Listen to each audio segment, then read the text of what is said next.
Indian Army, pride of the nation.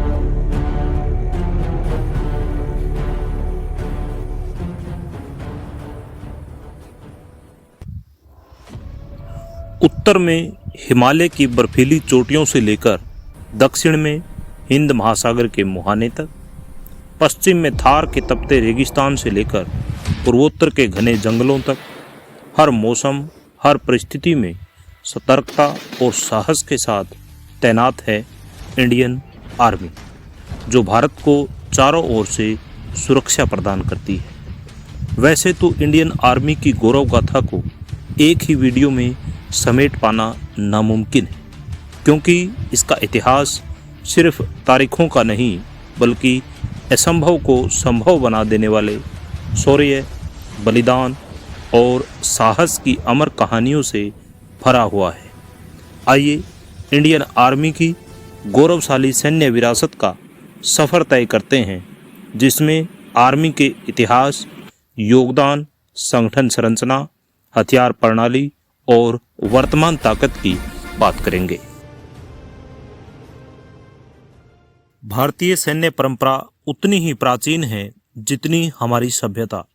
प्राचीन सभ्यताओं की धूल से लेकर आधुनिक युद्ध क्षेत्रों की गर्जना तक, इंडियन आर्मी का इतिहास साहस, बलिदान और राष्ट्रभक्ति की अमर गाथा है।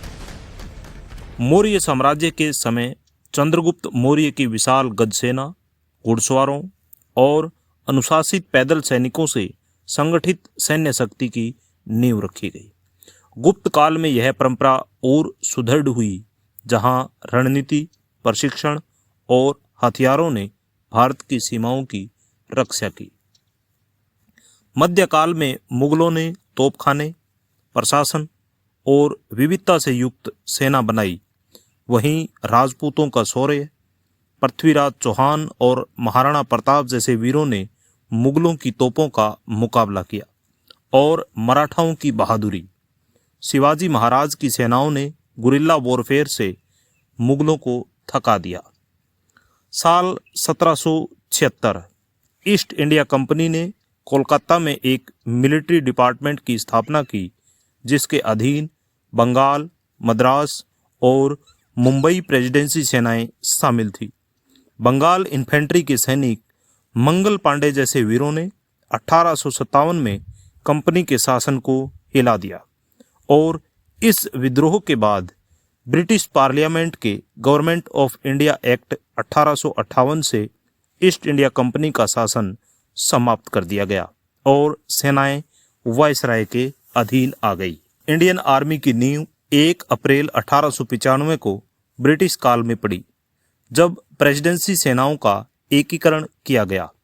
प्रथम और द्वितीय विश्व युद्ध में भारतीय सैनिकों ने अपनी वीरता का लोहा मनवाया। भारतीय सैनिकों की बहादुरी से प्रभावित होकर ब्रिटिश प्रधानमंत्री विंस्टन चर्चिल और फील्ड मार्शल ऑकिनलेक ने कहा कि यदि भारतीय सेना नहीं होती तो प्रथम और द्वितीय विश्व युद्ध में जीत पाना मुश्किल था। फिर तारीख आती है 15 जनवरी 1949, जब जनरल के.एम. कैरियप्पा ने आर्मी चीफ के रूप में कमान संभाली। तब यह सेना सही मायनों में भारतीय बनी, और यही दिन यानी कि 15 जनवरी को इंडियन आर्मी डे के रूप में हर साल सेलिब्रेट किया जाता है।